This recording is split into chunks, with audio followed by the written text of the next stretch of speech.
Temanmu yang sejati adalah teman yang membuat kamu jadi benar, bukan teman yang selalu membenarkan kamu. Berapa banyak pejabat-pejabat hancur karena selalu dibenarkan oleh lingkungannya. Bapak benar Pak, Bapak bijaksana Pak, itu tepat Pak, benar. Buang angin pun kata kelilingnya, oh Bapak sehat. Bapak Ibu hadirin yang saya hormati, dari jumlah bulan yang 12 itu Allah jelaskan minha arba'atun hurum.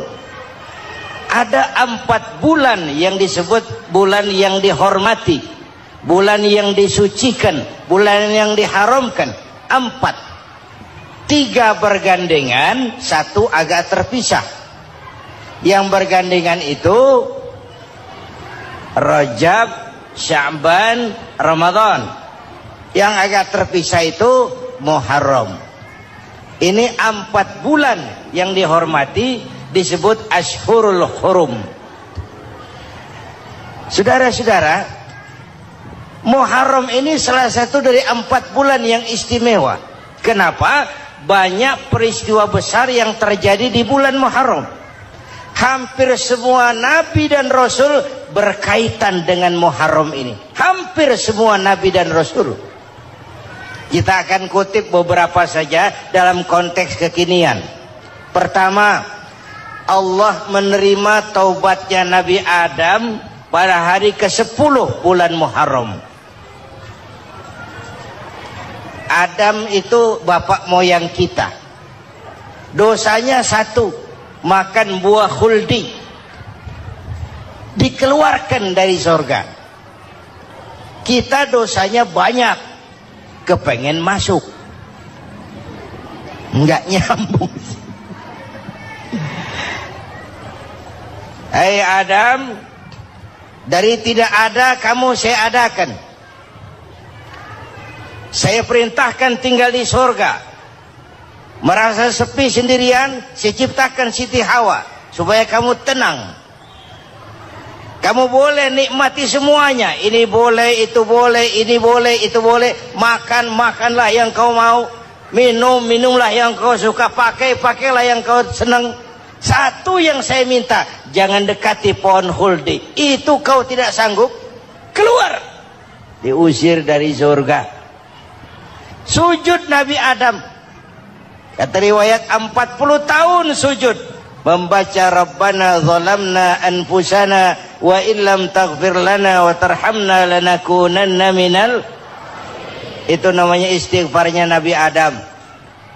Istighfar itu kan mengucapkan astagfirullah, basmalah, membaca bismillah. Jangan kayak teman saya disuruh banyak-banyak baca istighfar, benar-benar dia baca istighfar, istighfar, istighfar. Bukan itu maksudnya. Nah, maka salah satu amalan yang sangat dianjurkan di bulan Muharram ini memperbanyak istighfar. Tidak ada orangnya yang tidak. Ayo jujur, ini yang kumpul di sini semua, ada nggak yang nggak punya dosa? Yang merasa nggak punya dosa, ayo ke depan. Ada? Tidak ada. Setiap kita, entah kecil entah besar, sengaja terlupa, pasti mempunyai yang namanya khilaf dan salah. Dan Allah Tuhan kita bukan Tuhan pendendam.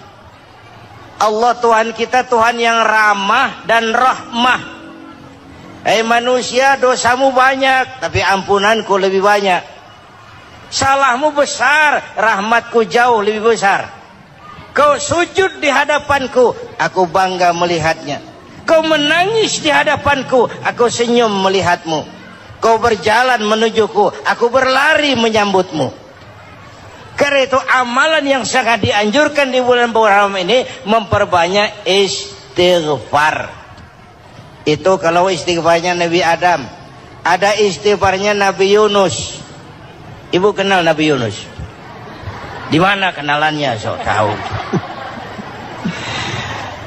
Nabi Yunus itu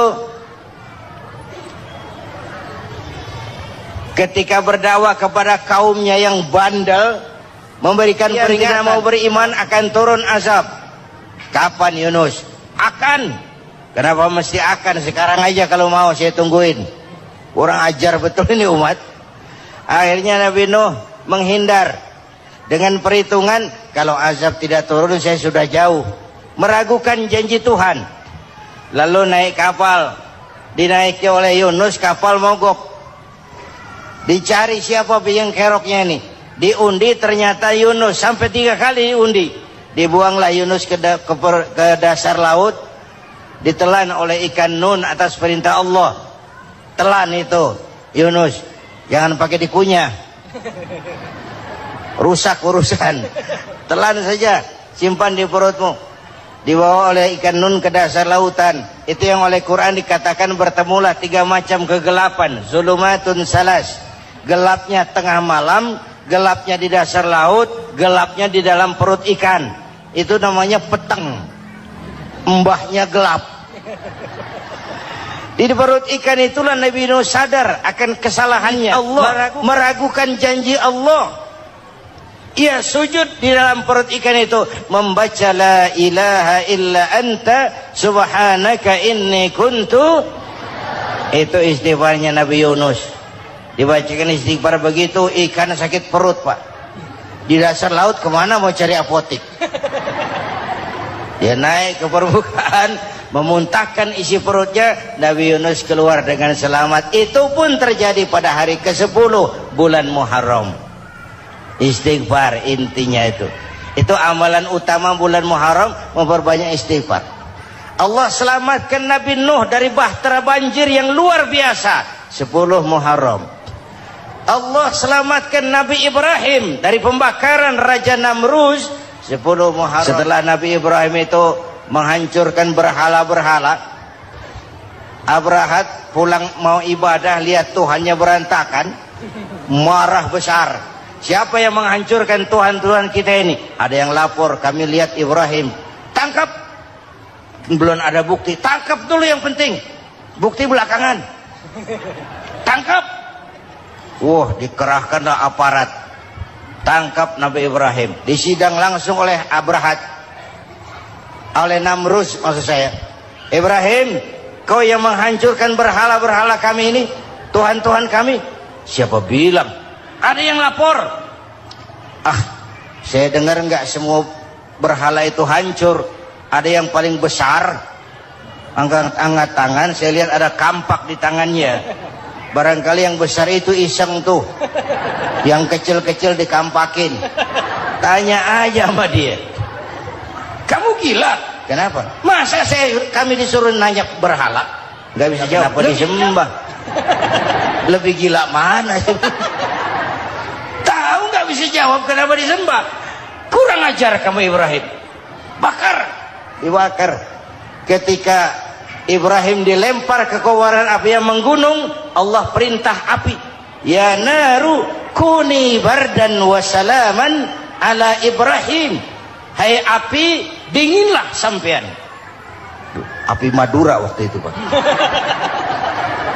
Hai api, dinginlah sampean, selamatkan Ibrahim. Api tunduk kepada perintah Allah. Ibrahim masuk ke kobaran api, selembar rambut pun tidak terbakar. Kenapa? Apinya tunduk kepada perintah Allah. Kenapa? Karena Ibrahim orang yang takut kepada Allah. Api tunduk kepada perintah Allah. Kalau kita baca ayat itu, masuk ke api, mateng.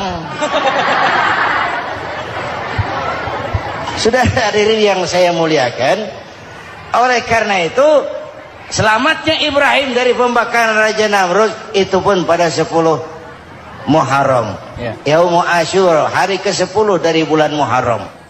Imedia. Bapak Ibu hadirin hadirat yang saya cintai, sebagian kecil tentang Nabi Adam, Nabi Ibrahim dan Nabi Yunus, tapi saya belum menceritakan tentang Nabi Nuh tadi. Mengulang kaji, Nabi Nuh salah seorang rasul yang masuk ulul azmi 5 besar, karena memang perjuangannya menggambarkan satu usaha yang ulet dan luar biasa. Beliau diberi umur 950 tahun. lalu berdakwah selama 900 tahun, sore, pagi, siang, malam, dapat pengikut tidak lebih 80 orang, rata-rata 10 tahun satu. Kalau saya minta berhenti aja jadi nabi, Pak. Ustadz mana masih mau buka pesantren, 10 tahun buka pesantren, yang nyantri cuma satu. Pedagang mana yang masih mau dagang, 10 tahun dagang yang beli satu. Pimpinan partai mana yang masih mau kampanye, 10 tahun buka partai, yang nyoblos satu. Bangkrut. Umatnya bandel, kurang ajar, durjana, bajingan, tengik. Umatnya Nabi Nuh ini kalau diceramahi telinganya ditutup dengan tangannya. Nabi Nuh akhirnya rekes, Tuhan, siang malam saya berdakwah kepada umat ini, tiap kali saya sampaikan dakwahmu mereka tutup telinganya dengan tangannya, alergi dengar ceramah. Apa itu ceramah? Non profit. Saudara-saudara, jadi mau kamu gimana, Nuh? Sudah Tuhan, habiskan saja orang kafir. Nanti kalau punya anak, anaknya pun kafir moyangnya sikat habis. Biasanya kalau bapak kalong, anak kampret. Bapak nyolong, anak nyopet. Fotokopi gimana aslinya? Hampir habiskan saja. Itu mau kamu, Nuh? Iya. Oke. Nanti aku turunkan banjir, Nuh, buat kapal. Dengan apa saya harus buat kapal, Nuh? Ya dengan kayu, kata Tuhan. Kayunya dari mana, Tuhan? Ya dari pohon, Nuh. Pohonnya belum ada, Tuhan. Ya tanam dulu, Nuh. Bikin kapal, kayunya nanam pohon. Apa artinya? Perjuangan perlu kesabaran. Sukses itu ada prosesnya. Nggak bisa simsalabim abracadabra lalu kita mau sukses. Semua ada prosesnya. Walaupun kenyataannya begitu. Sukses banyak bapaknya, gagal itu yatim. Kalau kita sukses banyak yang ngakuin. Yang baru ketemu pakai manggil encing. Ketemu baru. Tapi sukses banyak bapaknya. Gagal yatim, gak ada yang mau ngakuin kalau kita gagal itu. Udah bikin kapal dengan kayu di tengah kampung, bikin kapal ini. Bayangkan di tengah kampung bikin kapal, orang kafir makin menjadi-jadi. Lihat Nuh, kenapa? Makin sarap. Bikin kapal di tengah kampung, mau belayar kemana? Tuh lihat, kalau orang nggak tahu tujuan, mountain setengah jalan. Proses yang dinilai bukan finalnya. Ya kayak gitu kesimpulannya. Saya enaknya sendiri. Bikin kapal. Kapal mendekati selesai. Ini orang kafir rame-rame datang ke kapal Nuh. Mau apa? Buang najis. Sakit perut berangkat ke kapal Nabi Nuh. Nongkrong. Dapat 2-3 tumpuk pulang. Lantai kapal dengan najis manusia. Inilah perjuangan. Bukan jalan raya lurus bertabur bunga di kanan kirinya. Banyak unak dan caci maki, antipat, segala macam. Nuh. Ada orang tua dasar kafir, kurang ajar, sudah stroke berangkat juga ke kapal Nuh. Mau buang najis, pincang-pincang digotong orang. Selesai buang najis, dia bangun mau pulang, pegangan tiang kapal terpeleset, jatuh di atas tumpukan najis. Terjadi keajaiban, yang stroke-nya sembuh, lumpuhnya hilang, berangkat digotong-gotong pulang, jalan gagah sekali. Tapi orang kampungnya heran, ente sudah sembuh? Sudah. Berobat di mana? Kok begitu paten? Di kapal Nuh. Masih banyak.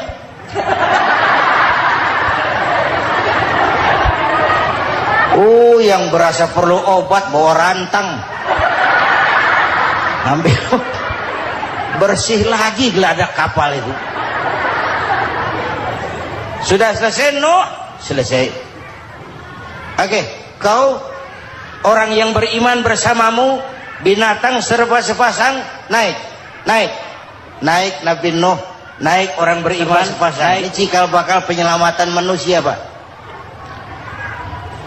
Naiklah orang beriman, sudah naik semua, Nabi Nuh kontrol. Ini contoh buat kita, kontrol. Sudah naik semua teman-teman, sudah. Pemimpin yang baik bukan cuma terima laporan di belakang meja. Laporan itu yang mana juga bagus. Sama juga kampanye yang mana juga merdu. Kalau aja yang dihitung. Pernah ada calon bupati kampanye janji, kalau saya berhasil kita akan banyak bangun jembatan di daerah kita. Rakyat tanya, Pak, nggak ada sungai di kampung kita, Pak. Dia bilang, sungainya kita bangun sekalian. Udah kadung janji, mana pula orang mau bangun sungai itu. Saudara-saudara, kontrol. Jangan cuma tunggu laporan di belakang meja, semua laporan bagus. Ya, Bu? Bu?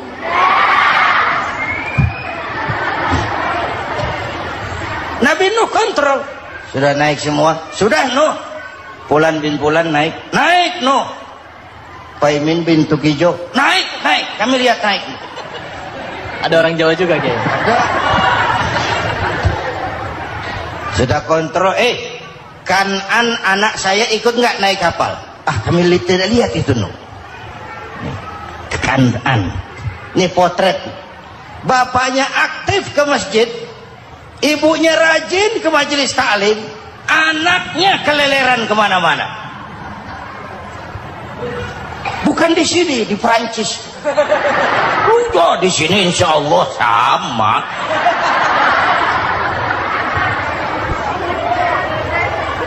Nuh karena sayang anak, Nuh karena cinta anak, Nuh karena tanggung jawab anak, cari naik ke atas kapal. Lihat Kanaan, anak saya. Nggak lihat, Nuh. Turun ke ruang bawah, periksa lagi. Mang, ayah Kanaan di dia. Jamaah Tasik ini rupanya di tangan. Tuh ayah, Mang. Ayah ke mana ya budak ya? Turun ke bawah Kanaan tuh. Orang nano raketok. Rombongan Jawa Tengah. Naik ke atas buritan. Dari buritan kelihatan ternyata Kanaan tidak ikut naik kapal, kumpul di darat bersama orang kafir. Ini potret kita sekarang. Kumpul sama orang kafir, hanyut anak-anak kita, ditelan budayanya orang kafir, ditelan tradisinya orang kafir, ditelan pergaulannya orang kafir. Nuh karena sayang anak dari atas manggil. Dalam Quran dijelaskan itu. Karena Nabi Nuh di atas, Kanaan di bawah, teriak, ya bunayyar kam ma'ana. Begitu dalam Quran ayatnya.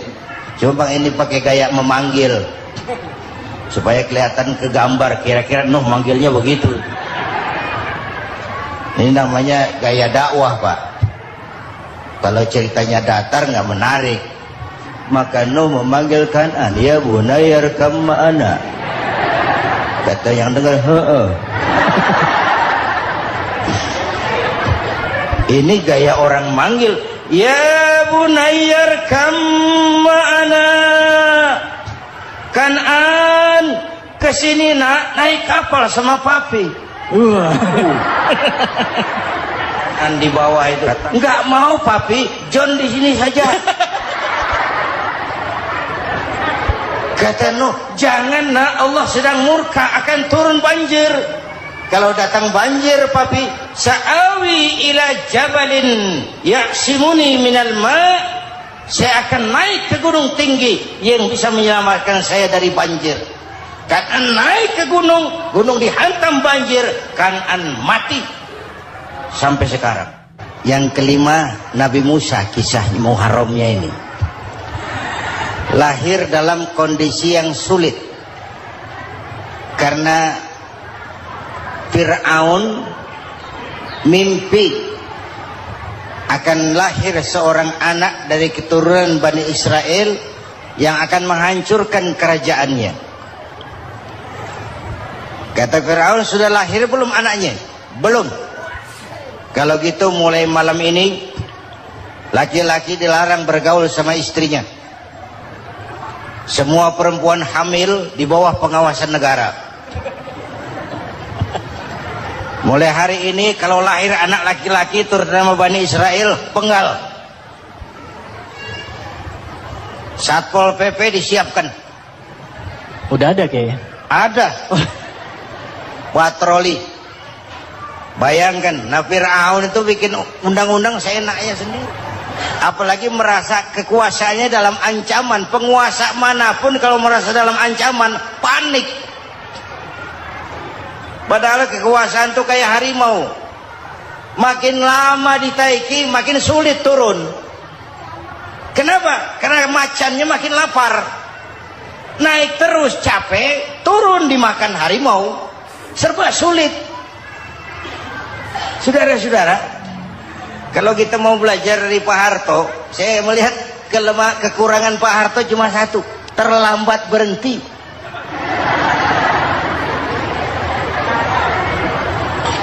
Terlambat berhenti. Di sekelilinginya banyak tukang-tukang jilat, tukang-tukang semir. Pak, kalau tidak ada bapak kami bagaimana, Pak? Bapak Ibu hadirin yang saya hormati, tapi kehendak Allah terjadi. Lahirlah Musa. Bayinya dihanyutkan di sungai Nil. Bayi sudah menderita, dihanyutkan di sungai Nil. Dan akhirnya besar di lingkungan istana Fir'aun. Diriwayat oleh Ratu Aisyah, perempuan Fir'aun. Setelah mulai berjuang, terjadilah itu. Musa dan pengikutnya dikejar oleh Fir'aun. Sampai di tepi laut, Allah wahyukan Musa, lempar tongkatmu ke laut. Dalam kondisi darurat, mukjizat tiada jalan. Kondisi darurat. Kalau tidak, mukjizat itu maunya Allah, bukan maunya Nabi. Nabi nggak kuasa. Allah yang mau. Tapi hidup Nabi bukan mukjizat, manusiawi. Tidak mentang-mentang ada mukjizat tongkat, tiap sulit main tongkat. Nggak usah berjuang kalau begitu.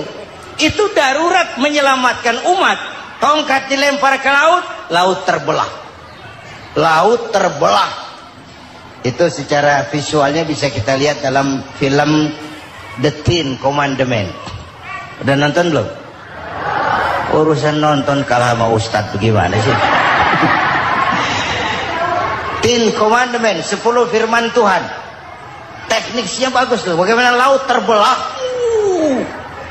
Musa lewat, Fir'aun mengejar. Musa sampai di ujung sana, Fir'aun masih di sama tengah perjalanan. Laut nutup kembali. Laut menutup kembali, Fir'aun tenggelam. Cengap-cengap di lautan. Begitu nafas sampai di tenggorokan, Fir'aun sambil cengap-cengap itu, amantu bi Rabbi Musa wa Harun. Duh, kalau begini mah saya juga percaya sama Tuhannya Musa. Malaikat maut jengkel, goblok loh. Terlambat sekarang. Ditenggelamin terus. Modar. Musa selamat. Fir'aun mati. Jenazahnya, jasadnya terdampar di pinggir laut. Beberapa waktu kemudian ditemukan di balsam, diawetkan. Itu sesuai janji Quran. Wa kadzalika nunajjika bi badanika litakuna liman khalfaka ayah. Kami selamatkan badan kamu agar jadi pelajaran bagi orang-orang sesudah kamu nanti. Janji Quran tepat. Janji itu 14 abad yang lalu. Jasad Fir'aun ditemukan, dimumi, diawetkan, dibalsam di bawah nama Farao Ramses II. Sekarang tersimpan di Museum Negara di Mesir. Kapan-kapan nanti ibu main ke Mesir, mampir. Naik ojek paling berapa itu? Oh, orangnya tinggi, hidungnya mancung, pokoknya pantaslah jadi Firaun. Selamatnya Musa di kejaran Firaun di ujung sana itu terjadi pada hari ke-10 bulan Muharram, yang oleh orang Nasrani diperingati dengan hari raya Paskah. Mereka melaksanakan puasa, mensyukuri nikmat keselamatan dari kejaran Fir'aun. Makanya kalau kita ikut puasa di bulan Muharram bukan mengikuti syariatnya Nasrani, salah. Karena Nabi mengajarkan, itu sumbernya. Bukan ikutan sama ibadahnya Israel. Tapi memang agama ini kan merupakan mata rantai. Datang Rasul baru melengkapi Rasul sebelumnya, datang Rasul baru melengkapi Rasul sebelumnya. Mata rantai yang berkaitan. Setelah Muhammad selesai, selesailah tugas Nabi dan Rasul. Selesailah misi Nabi dan Rasul. Tidak ada Nabi lagi sesudah Nabi Muhammad. Itu harga mati, titik. Gak ada kompromi. Siapapun sekarang ini nggak datang ngaku jadi Nabi, wajib tidak percaya. Wajib tidak percaya. Tapi kaitannya memang kita bilang Nasrani, orang bahasa Arab, bahasa Ibraninya Nazaret, Nasiroh, Nazaret. Itu beda dialek. Kita Daud, dia David.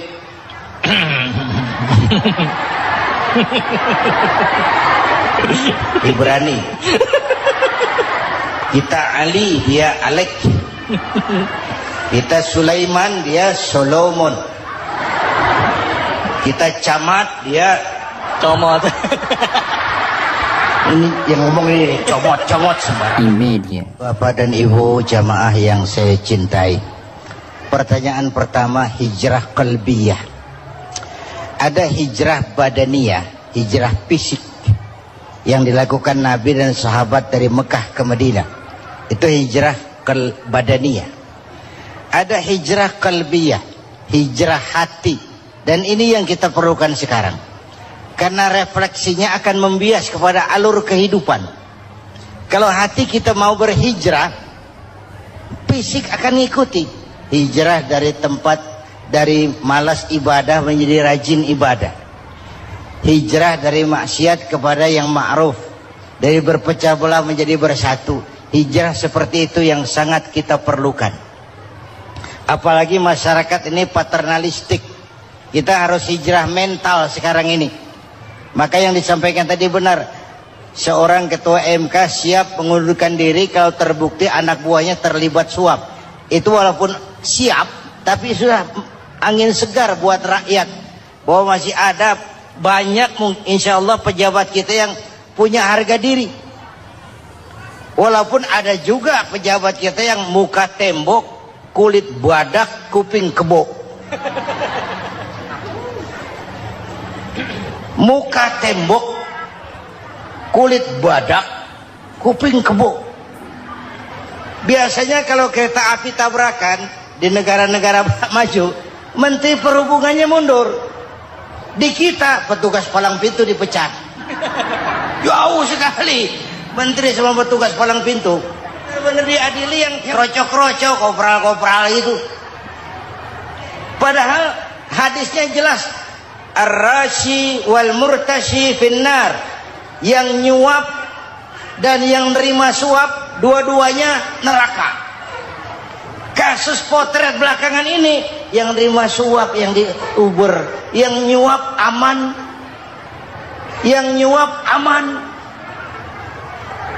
yang korupsi pajak dikecil-kecilin, yang ngemplang pajak aman. Padahal ngemplang pajaknya triliunan. Padahal dia sudah dikasih fasilitas oleh negara mengelola sumber daya alam negara yang artinya milik rakyat. Dia harus bayar pajak, uang pajaknya dikumpulkan bagi sebesar-besar kemakmuran rakyat. Itu tindakan merugikan rakyat. Karena itu betul, saya setuju, hijrah qalbi yang perlu kita lakukan sekarang. Hijrah hati. Kita ini bangsa Indonesia, seperti timnas. timnas. Sekarang anak-anak muda sudah berani pakai baju PSSI. Iya. Kenapa? Menang. Coba kalau kalah terus, nanti menang. Tapi bangsa Indonesia itu memang seperti timnas, namanya kesebelasan. 11 orang.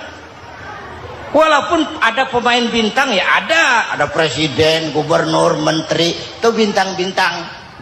Tapi bintang baru ada artinya kalau dibantu 10 pemain yang lain. Cristiano Ronaldo. Siapa itu? Penyerang tengah Real Madrid. Bintang. Lionel Messi. Siapa lagi itu? Barcelona. Bercelana.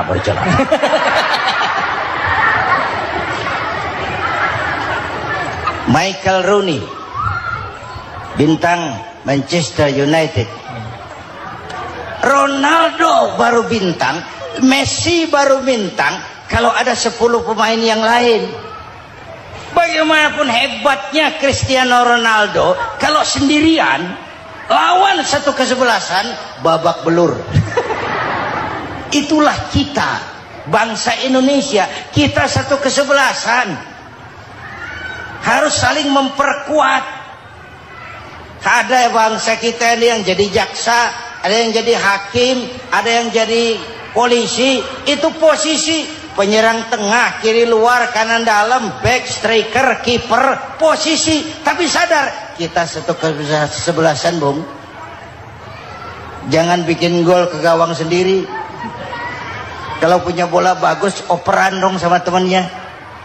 Yang bisa menciptakan gol, operan. Ada yang jadi pengusaha besar, bagus boleh. Punya untung besar, operan.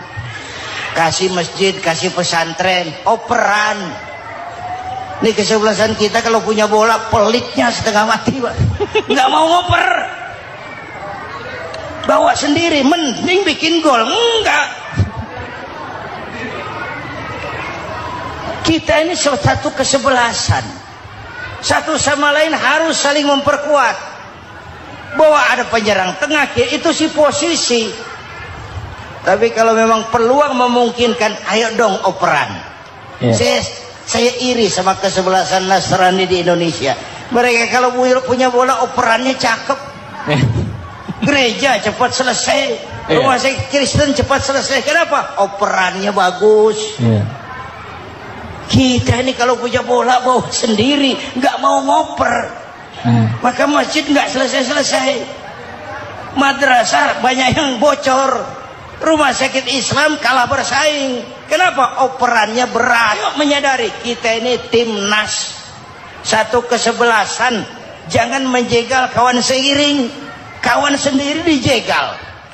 Sudah musuh terlalu kuat, gawang sendiri dijebol. Akhirnya terbalik kita ini. Ujian terberat telah diberikan Allah kepada para anbiya. Kemudian para aulia, kemudian para ulama. Summal amsal fal amsal, ke bawah dan ke bawah, diuji setiap orang menurut kekuatannya berpegang kepada agama. Kalau karena anak Melayu bilang, kalau takut dengan ombak, jangan berumah di tepi pantai. Kalau takut diterjang ombak, jangan berumah di tepi pantai. Kata ibu tadi, mau jadi pohon tinggi harus berani ketiup angin. Makin tinggi pohonnya, makin keras anginnya. Takut angin, jangan jadi pohon tinggi, jadilah rumput. Nggak ditiup angin, tapi diinjak kebo. Apa yang nggak ada resikonya? Apa yang nggak ada resikonya? Semua nabi ada yang dihantam kekuasaan yang arogansi. Ibrahim berhadapan dengan Namrud. Musa berhadapan dengan Fir'aun. Ada yang diuji dengan berhadapan umat yang sangat kurang ajar. Ada yang diuji dengan gosip yang dahsyat. Digosipi sama Zulaikha itu. Nabi Yusuf Nabi Yusuf. Ya. Yang namanya gosip itu kan menyebarkan keburukan orang. Kalau benar saja hukumnya ghibah. Ya. Kalau salah hukumnya fitnah. Fitnah lebih bahaya dari pembunuhan. Benarnya ghibah, salahnya fitnah. Saudara hadirin yang saya hormati, jadi resiko itu biasa. Tidak ada yang tanpa resiko. Kalau takut ombak, jangan berumah di tepi pantai. Tinggal bagaimana kita menyikapinya. Kalau kita dewasa, ini bagian ibadah saya kurang. Mungkin karena dia omongin orang, tambah pahala saya. Mungkin karena dia omongin orang, tambah pahala saya. Maka saya ngadapi gosip, sepatah pun saya nggak ngomong. Saya cicing, cicing. Saya percaya masyarakat itu punya filter. Amin. Saya percaya Allahillazi ja'ala 'aidan li'ibadihi Quran dan sebagainya. Orang yang semacam itu keluar dari Ramadan dijanjikan oleh Allah ghufira lahu ma taqaddama min zambihi, diampunkan segala dosa yang pernah dia kerjakan. Sehingga ia keluar dari bulan Ramadan seperti bayi baru dilahirkan oleh ibunya, bersih, tidak punya dosa kepada Allah lantaran sudah dibersihkan oleh ibadah Ramadan. Jadi dalam Islam dosa itu ditebus dengan taubat, dengan amalan kita sendiri, bukan dengan uang, tidak juga dengan beras.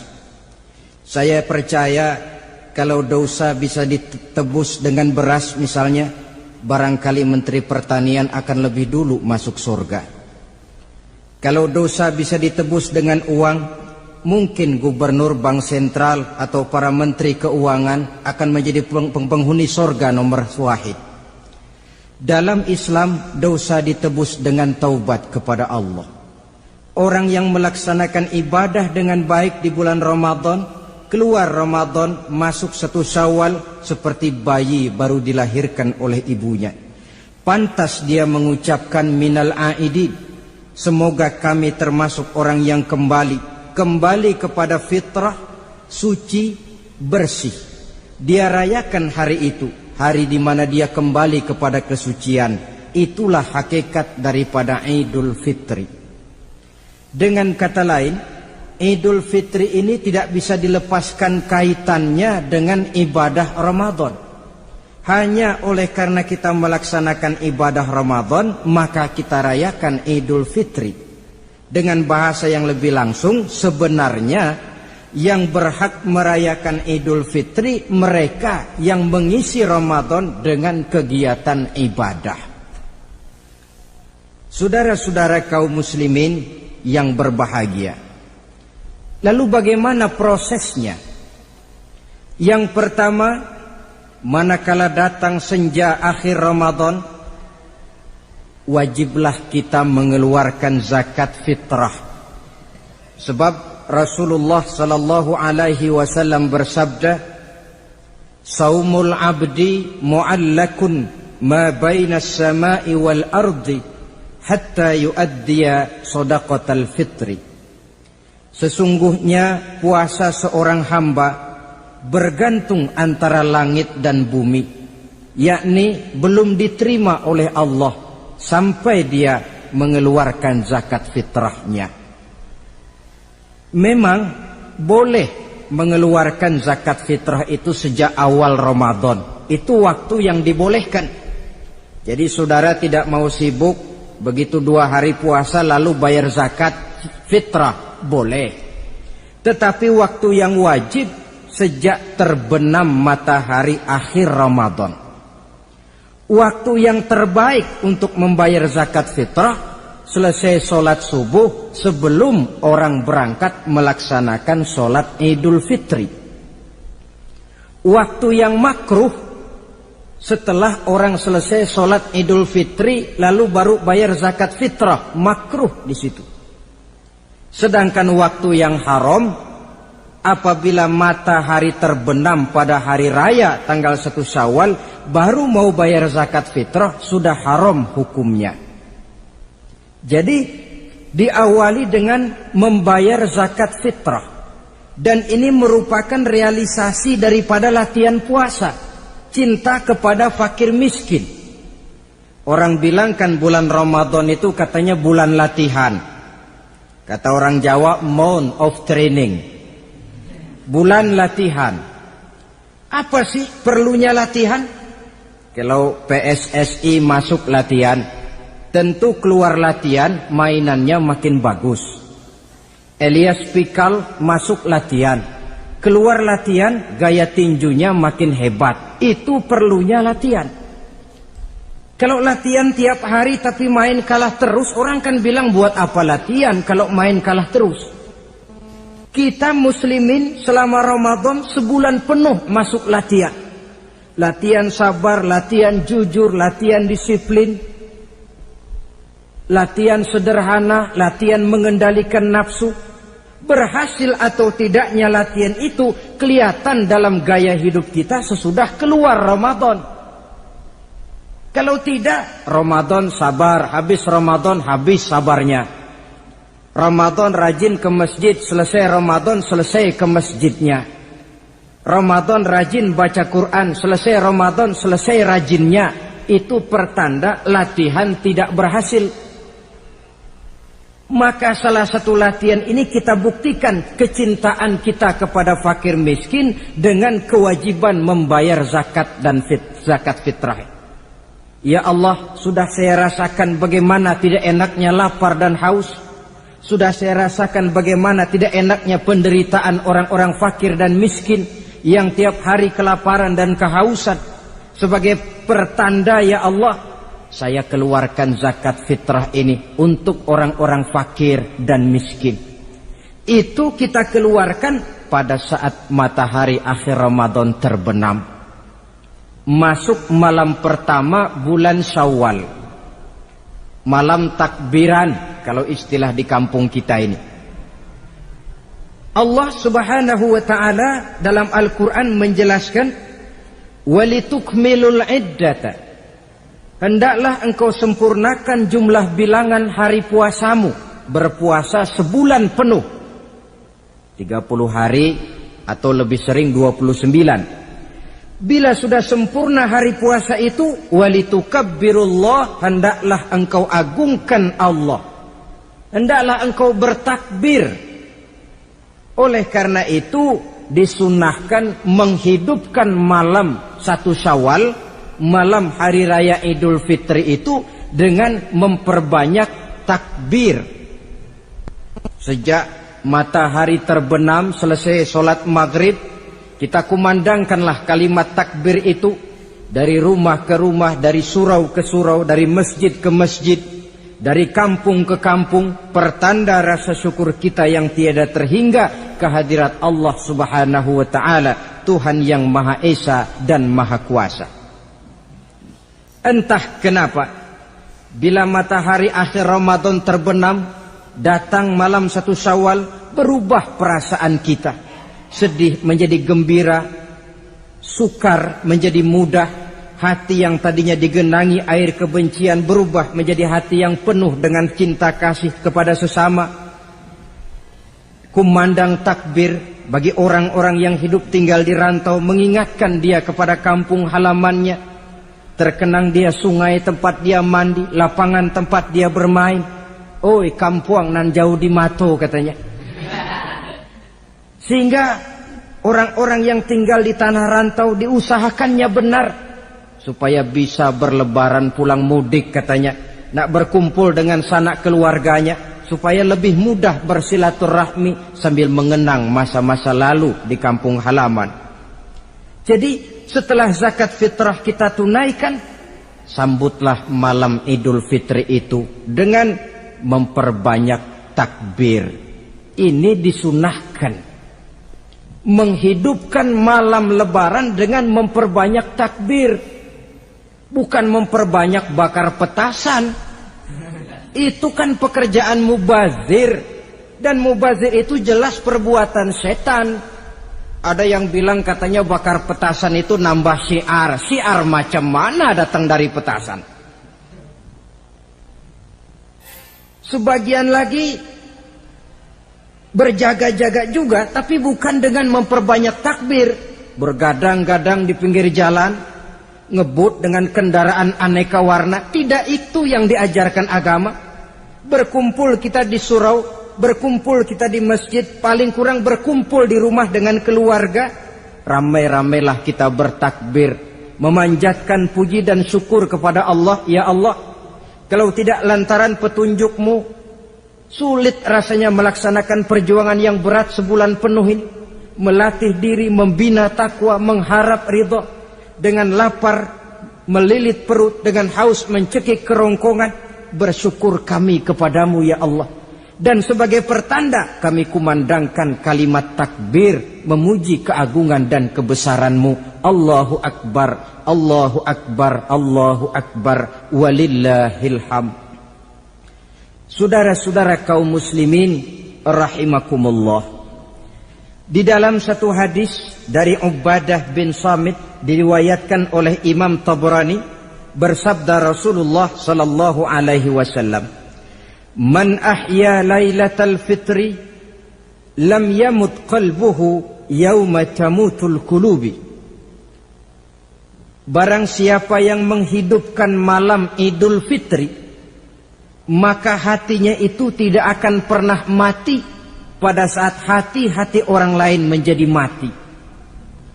Kita yang paling khawatir dalam hidup ini, pada saat hati kita sudah mati selagi jasad masih hidup, menjadilah kita bangkai berjalan dalam pandangan Allah.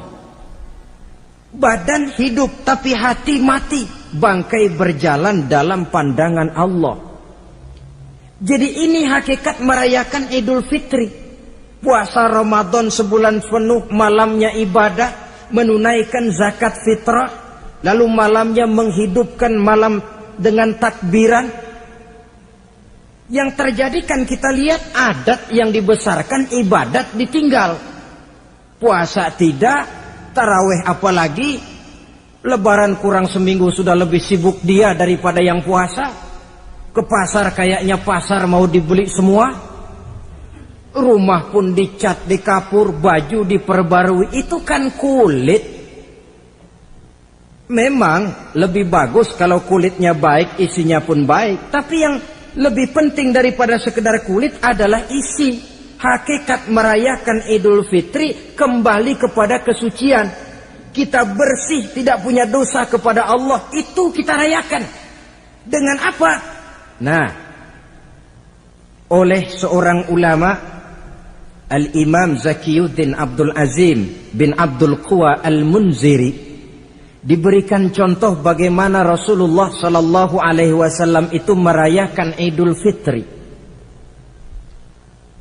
Beliau berkata, yuhibbu sallallahu alaihi wasallam ayyuqabilal 'ida bil bisri was surur. Rasulullah sallallahu alaihi wasallam cinta, senang menyambut Idul Fitri bil bisri was surur, dengan muka gembira dan dengan sikap sukacita. Jadi merayakan Idul Fitri bil bisri was surur, muka menunjukkan kegembiraan. Kenapa gembira? Sudah berhasil berjuang sebulan penuh. Bukan gembira lantaran di rumah banyak dodol, kue, pakaian serba baru, sepatu pun serba baru. Bukan itu yang kita gembira. Gembira lantaran telah berhasil berjuang mengalahkan nafsu, memenuhi perintah Allah, melaksanakan puasa. Gembira lantaran kita kembali suci seperti bayi baru dilahirkan oleh ibunya. Bil bisri, muka menunjukkan kegembiraan, cerah di malam itu sampai di hari lebarannya. Jadi walaupun barangkali oleh karena kesulitan ekonomi tidak terbeli itu baju yang baru, tidak terbeli itu sepatu yang baru, tidak terbeli itu makanan dan kue seperti tetangga, jangan sampai mengurangi kegembiraan kita. Tidak boleh menyambut lebaran itu dengan manyun. Tahu manyun? Mukanya sudah macam asam sama kukusan. Tidak ada menunjukkan sikap kegembiraan. Nabi menghadapi hari itu bil bishri was surur, dengan muka cerah dan dengan sikap gembira. Tapi gembira dalam arti tetap pada jalur kontrol. Lalu apa lagi? Wat taubatu lillahi ta'ala, dengan tetap melaksanakan taubat kepada Allah. Wan nadam alal khataya, menyesal terhadap segala kesalahan yang pernah dikerjakan. Itu yang dilakukan baginda Nabi di hari raya. Wa masalihatil khusum, memperbaiki orang-orang yang bermusuhan. Wal akhzi binasiril mazlum, menolong orang-orang yang teraniaya. Wasillatil arham, melaksanakan silaturahmi. Wal ihsan ilal fuqara, berbuat kebaikan kepada kaum fakir miskin. Wa ziyaratil aqarib, menziarahi, mengunjungi kaum kerabat. Itu hakikat di dalam melaksanakan Idul Fitri. Jadi jangan terbalik, sudah merasa baju baru, ini kan lebaran, merdeka.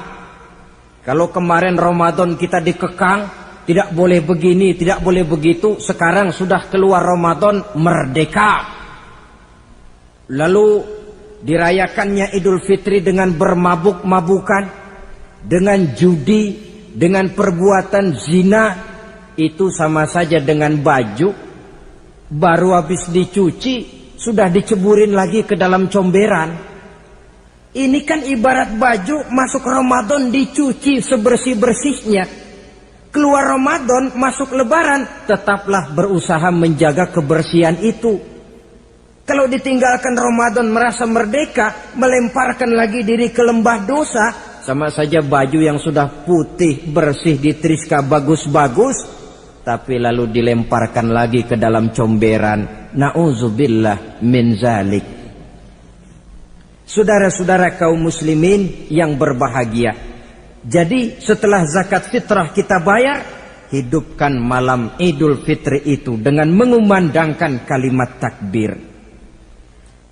Lalu bila datang sholat subuh di pagi hari pertama bulan Syawal, kita laksanakanlah sholat subuh itu berjamaah. Jangan sampai terbalik, saking kepengennya sholat Idul Fitri, subuhnya enggak. Ini kan sama saja kata orang nyari jarum kapak hilang. Tak membela yang sunnah, yang wajib disia-siakan. Sholat Idul Fitri itu sunnah saja hukumnya, sholat subuh wajib. Masakan yang wajib kita tinggalkan, lalu yang sunnah kita kejar-kejar? Terbalik tentunya. Lalu manakala usai kita sholat subuh masih mengumandangkan takbir, bersiap-siaplah kita untuk berangkat menunaikan sholat Idul Fitri. 2 rakaat, lalu diiringi dengan khutbah hari raya Idul Fitri. 2 khutbah seperti khutbah Jumat itu, khutbah pertama dan khutbah kedua. Kalau selesai melaksanakan sholat Idul Fitri, maka kembalilah kita ke rumah dengan suasana gembira. Untuk apa? Untuk berhalal bihalal. Istilahnya untuk berlebaran, saling meminta maaf. Kenapa? Dengan ibadah Ramadan, dosa kita kepada Allah insya Allah bersih. Tapi kan kita tidak cuma berbuat dosa kepada Allah, kita juga berbuat salah kepada sesama manusia. Dosa kepada Allah, taubat langsung kepadanya, sonder pakai calo. Tidak bisa saudara bikin dosa kepada Allah, datang ke rumah saya, Pak inilah saya kasih uang, tolong mintakan taubat saya kepada Allah. Ya tidak bisa. Dosa kepada Allah langsung bertaubat kepadanya. Tapi dosa kepada sesama manusia, Allah belum akan memberikan ampun kalau kita belum minta maaf kepada yang bersangkutan. Ini sulitnya. Kalau saudara dosa meninggalkan sholat, tobat kepada Allah. Tapi kalau dosa kepada sesama manusia, saudara mencuri sendal orang, cara taubatnya bagaimana? Pertama menyesal, kenapa mencuri? Yang kedua berjanji tidak akan mencuri lagi. Yang ketiga meninggalkan perbuatan mencuri. Dan yang keempat, sendal orang pulangin. Tidak bisa saudara mencuri sendal, Tuhan taubat, nggak lagi-lagi nyolong sendal, tapi sendal orang dibekap terus. nggak dipulang-pulangin, ya tidak termasuk taubat itu. Itulah sebabnya selesai sholat Idul Fitri, kita pun meminta maaf. Nah, siapa yang harus lebih utama kita mintakan maaf? Satu riwayat menjelaskan bahwa selesai sholat Idul Fitri, para sahabat mendengar Rasul mengucapkan amin sampai 3 kali. Amin, amin, amin. Heran para sahabat, ini Rasulullah tidak ada angin, tidak ada hujan, kenapa amin sampai 3 kali? Mereka pun bertanya, ya Rasul, tadi amin sampai 3 kali kenapa? Kalian tidak tahu? Tidak tahu ya Rasul. Begini, tadi itu selesai sholat, turun malaikat Jibril kepada saya. Beliau berkata, ya Muhammad, saya hendak berdoa kepada Allah. Maukah kau mengaminkan? Silahkan Jibril, berdoalah, saya akan mengaminkan. Rasul berdoa, Nabi mengaminkan. Doanya berisi 3 macam permohonan, maka Rasul pun 3 kali mengucapkan amin. Logikanya, kalau sudah malaikat Jibril yang berdoa, lalu Rasul yang mengaminkan, apa iya doanya itu meleset? Apa isi doa malaikat Jibril? Yang pertama doa beliau, ya Allah, hari ini 1 Syawal ketika itu, saya mohon kepadamu, janganlah engkau terima puasa dan ibadahnya anak yang durhaka kepada kedua orang tuanya. Rasul di belakang, amin. Anak yang durhaka kepada ibu bapaknya. Ya Ramadan dia puasa di siang hari, malam dia taraweh, dia tadarus Al-Quran. Kalau sudah durhaka kepada ibu bapaknya, ibadahnya didoakan oleh malaikat Jibril, diaminkan oleh Rasul agar tidak diterima oleh Allah Subhanahu wa ta'ala. Sebab itu manakala usai sholat Idul Fitri, pulang kita ke rumah, bersimpuhlah kepada ibu bapak, meminta maafnya, meminta ridhonya. Ibu kita yang telah mengandungkan kita, melahirkan kita antara pilihan hidup dan mati. Bapak yang pergi pagi pulang sore, peras keringat banting tulang untuk mendidik dan membesarkan kita. Demi setelah kita yang anak ini jadi orang, kadang-kadang lupa kacang akan kulitnya. Bagaimanapun tinggi status sosial seorang anak, bagaimanapun banyak gelar di sandangnya, bagaimanapun kayanya dia, kalau sudah durhaka kepada kedua orang tuanya, alamat hidup tidak akan memperoleh keberkahan. Doa malaikat Jibril yang kedua, ya Allah, hari ini saya mohon kepadamu, jangan engkau terima puasa dan ibadahnya suami istri yang tidak saling memaafkan. Sebab itu seorang suami, seorang istri, selesai turun sholat Idul Fitri, hendaklah berlapang dada si suami memaafkan istrinya, meridhokannya. Si istri pun bersimpuh meminta maaf dan ridho suaminya. Istri yang durhaka kepada suaminya. Sebab itu tidak heran kalau Rasul dalam satu hadis pernah menjelaskan, ayyumam ra'atin matat wa zawjuha anha radin illa dakhalatil jannah.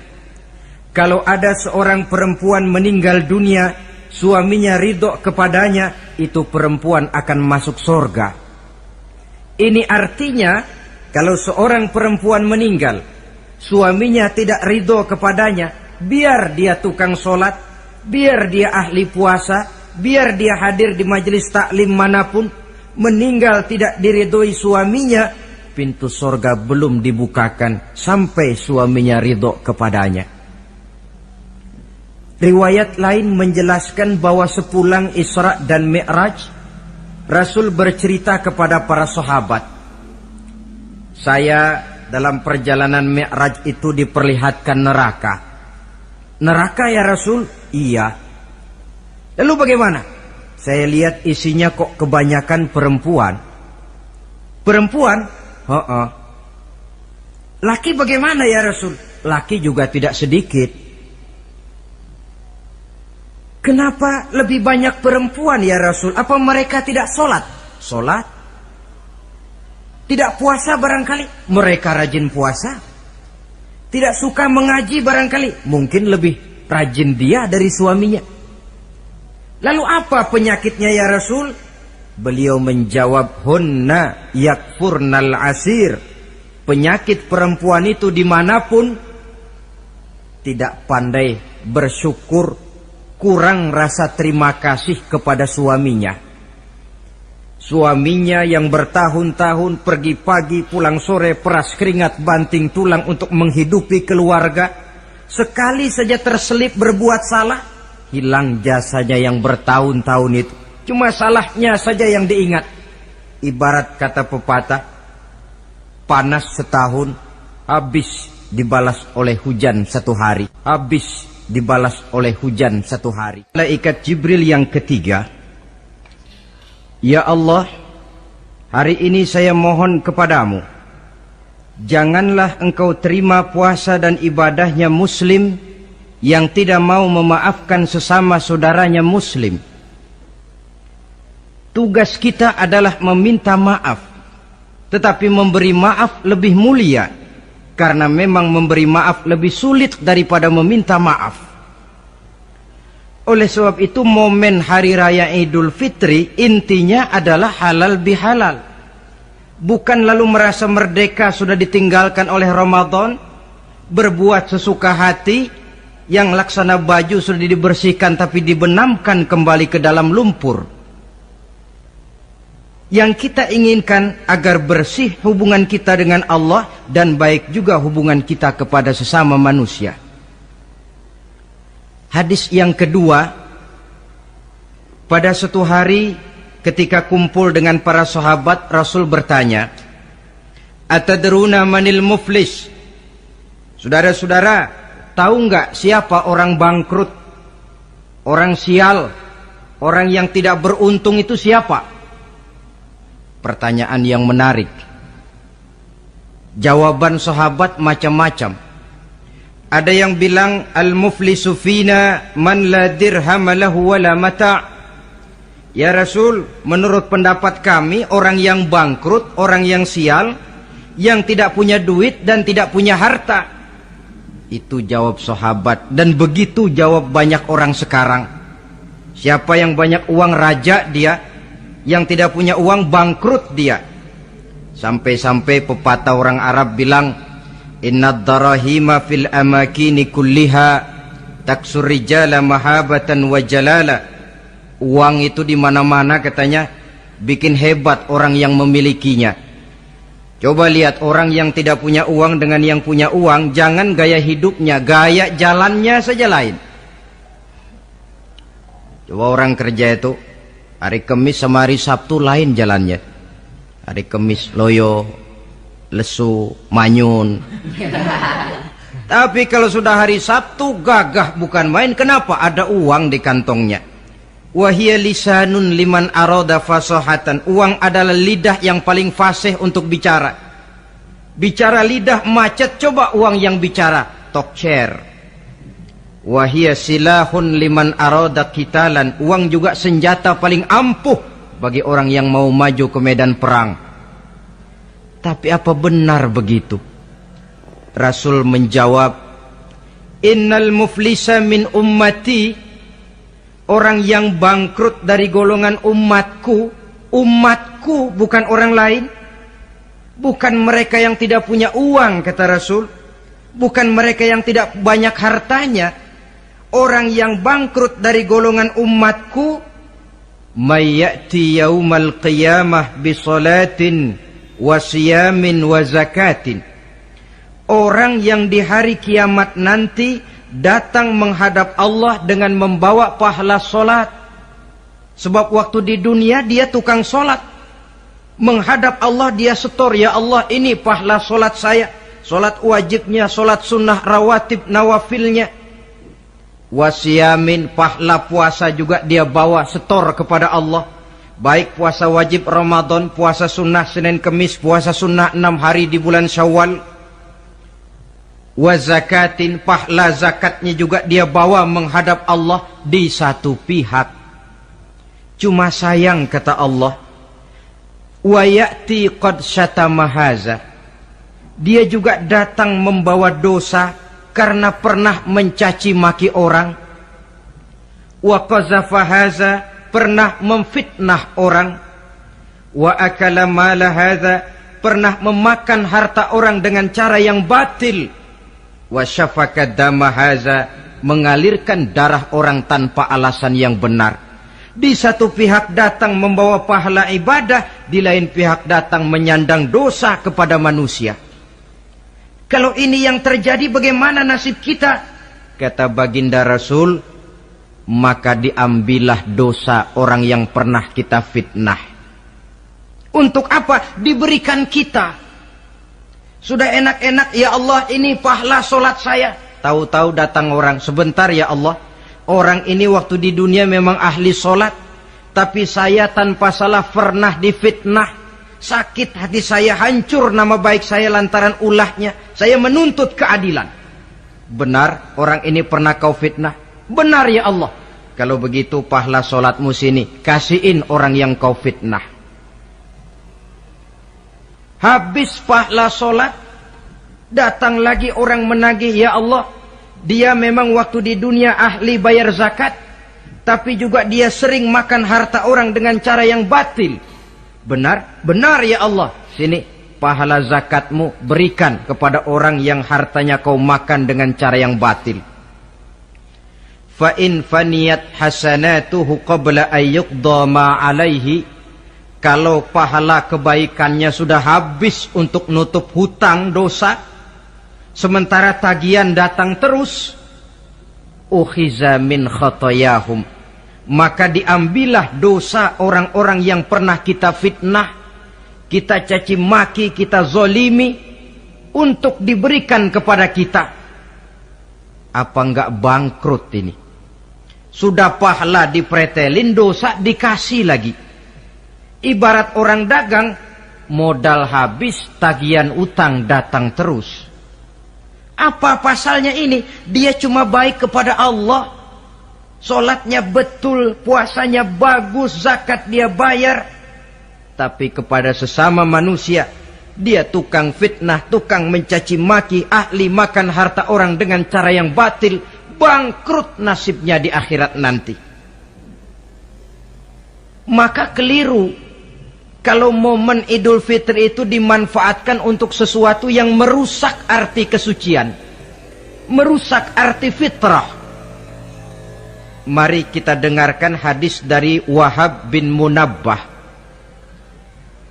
Inna iblis alaihi la'nah yasihu fi kulli yaumi idin. Iblis tiap hari raya Idul Fitri teriak-teriak. Akibat teriakannya, laskarnya, bala tentaranya kumpul. Ya Sayyidana, man aghdabuka? Wahai junjungan kami, kata bala tentara iblis ini, kenapa teriak-teriak macam itu? Apa yang bikin Tuhan begitu jengkel? Kasih tahu saja sama kami biar kami hancurkan siapa yang telah menyakitkan hati Tuhan. Kata iblis, tidak ada yang nyakitin hati saya. Cuma kamu perlu tahu, kata iblis,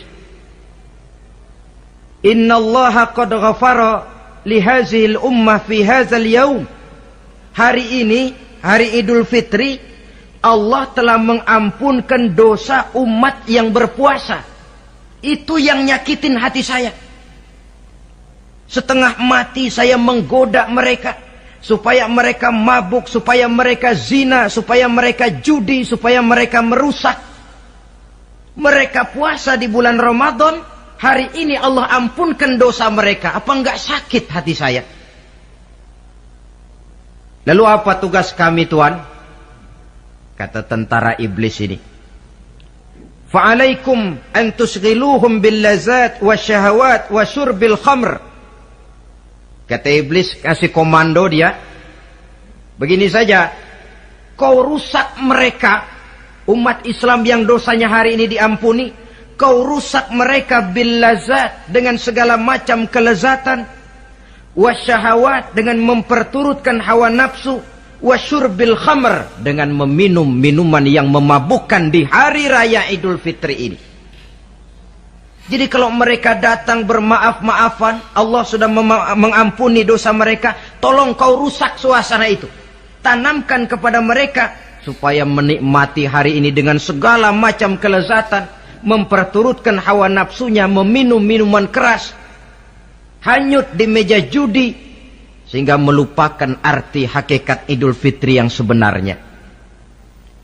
Di akhir riwayat ini Nabi pesan, oleh karena itu kata Nabi, ijtahidu yaumal fitri fis sadaqah wa a'malil khair wal birri minas salah waz zakah wat tasbih wat tahlil. Oleh sebab itu kata Nabi, hati-hatilah kamu, sungguh-sungguhlah kamu pada hari Idul Fitri ini melaksanakan segala macam kebajikan seperti sedekah, perbuatan baik, salat, zakat, mengucapkan tasbih, tahlil, karena hari ini Allah telah mengampunkan dosa kamu.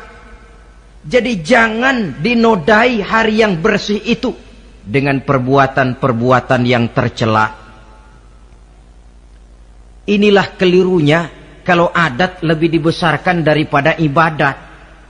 Kalau menyambut Idul Fitri itu yang lebih diutamakan baju barunya, pakaian serba barunya, rumah serba bersihnya, lalu fasilitas serba adanya, lupa kepada intinya, manusia akan mudah terjerumus menodai hari yang suci dengan perbuatan yang kotor. Saudara-saudara, ma'asyiral muslimin rahimakumullah. Karena itu Rasulullah sallallahu alaihi wasallam pernah menjelaskan apa hakikat hari raya sebenarnya.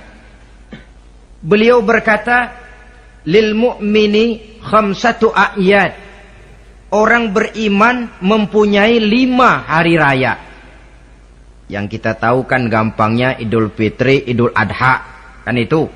Ya. Rasul berkata, orang beriman sebenarnya mempunyai 5 hari raya. Hari raya yang dia rayakan dengan kegembiraan. Kapan saja itu? Pertama, kullu yaumin yamurru 'alal mu'min wa la yuktabu 'alaihi zanbun. Setiap hari yang dilalui oleh seorang mukmin tanpa Allah menulis dosanya, itulah hari raya baginya. Jadi kalau berlalu satu hari dan hari itu kita tidak melakukan dosa satupun, itu hari raya. Dengan kata lain, bergembiralah seorang mukmin kalau dia bisa melewati satu hari tanpa di hari itu dia melakukan dosa. Itu hari raya. Aduh, saya girang benar hari ini. Kenapa? Hari ini tidak ada dosa yang saya kerjakan rasanya. Hari raya pertama adalah hari di mana kita lewati tanpa melakukan dosa. Kira-kira bisa nggak satu hari lewat tanpa dosa? Ya, bukan cuma sekedar mau, tapi berusaha untuk bisa. Ini hari raya yang pertama. Yang kedua kata Nabi, al-yaumul ladzi yakhruju fihi minad dunya bil iman wasyahadah wal ismah min kaidis syaitan.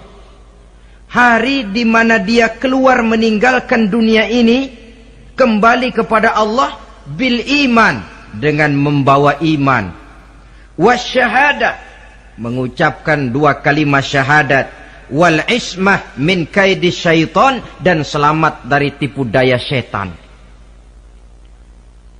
Saudara-saudara, mati membawa iman, sempat mengucapkan 2 kalimat syahadat, selamat dari tipu daya setan, itu hari raya kita. Sebab apa? Yang paling kita khawatir kalau sudah meninggalkan dunia tanpa membawa iman, tidak sempat mengucapkan 2 kalimat syahadat.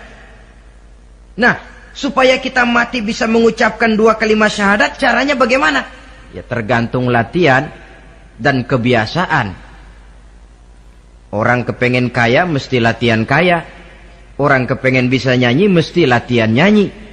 Orang yang dalam hidupnya sering mengucapkan 2 kalimat syahadat, insya Allah di akhir hayatnya pun kalimat itu yang akan diucapkannya.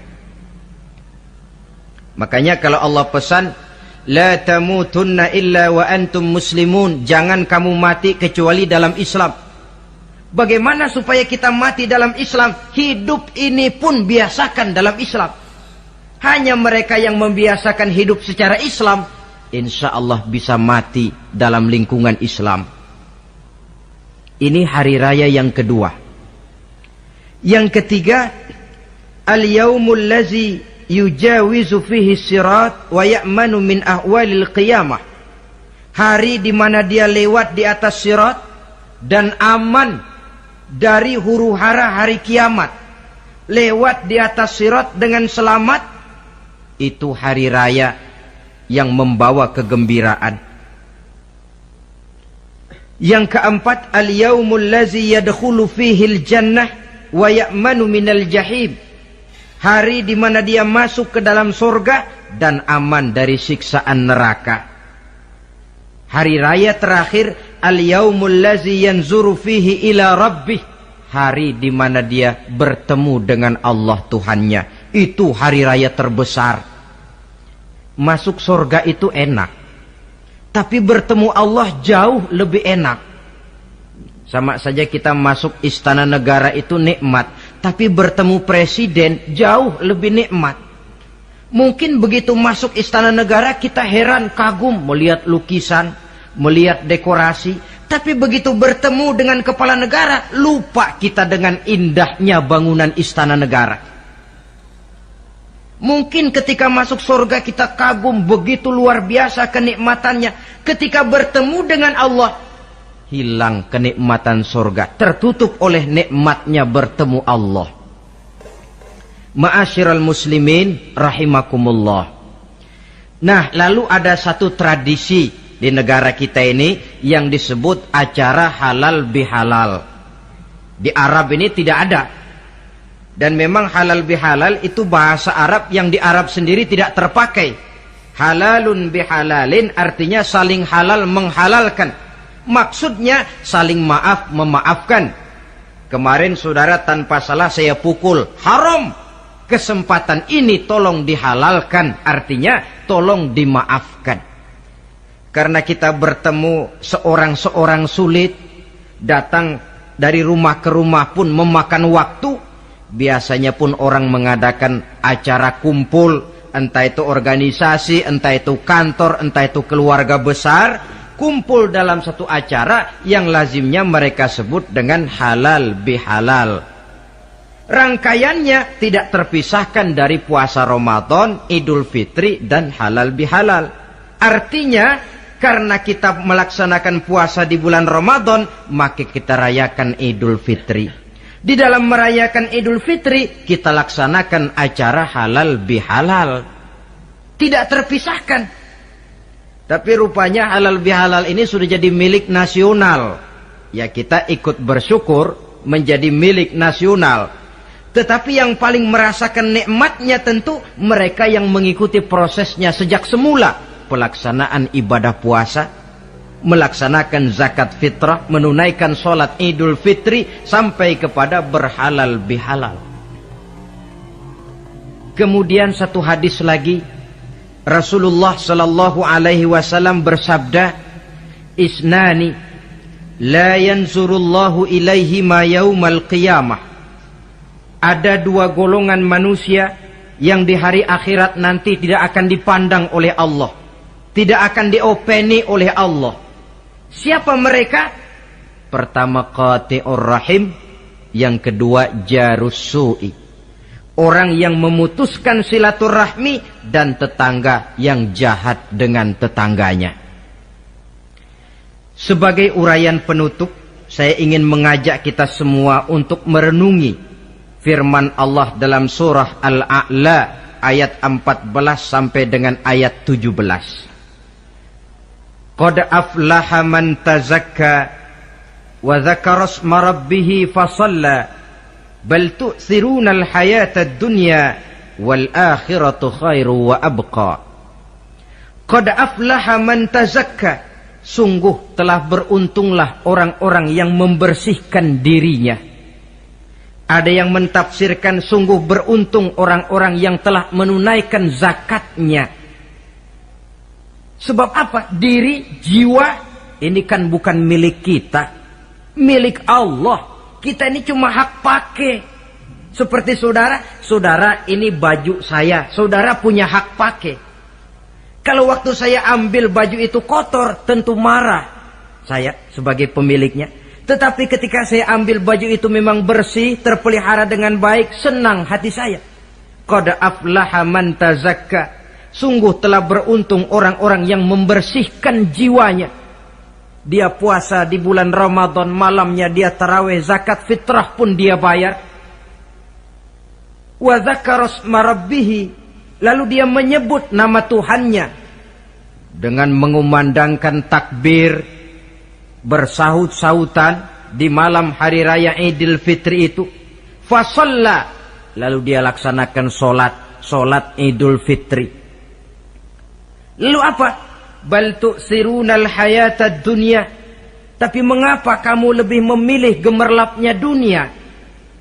Melupakan inti, melupakan isi dengan mengambil kulit.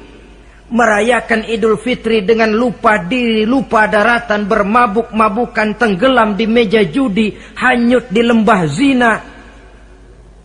Bal tu'sirunal hayatad dunya. Kau utamakan megahnya dunia, kau kejar gemerlapnya dunia, kau lupa hakikat Idul Fitri itu. Wal akhiratu khairun wa abqa. Padahal akhirat itu lebih baik dan lebih kekal bagi kamu.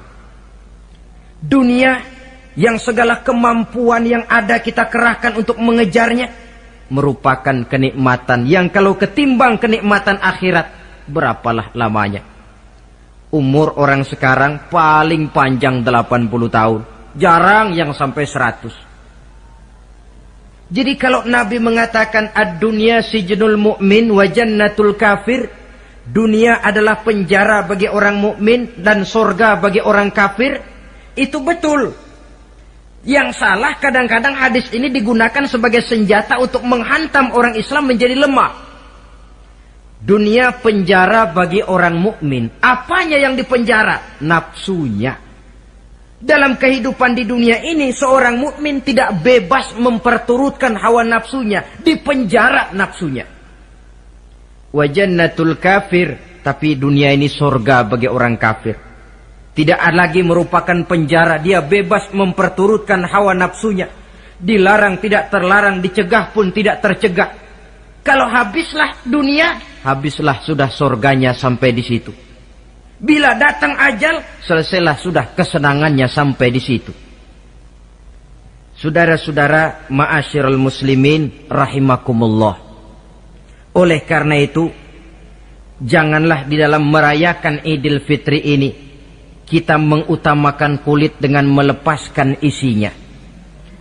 Hari raya fitrah, hari raya kesucian yang seharusnya dirayakan dalam suasana kesucian, jangan dinodai dengan perbuatan-perbuatan kotor yang akan mengundang dosa di dalam kehidupan kita.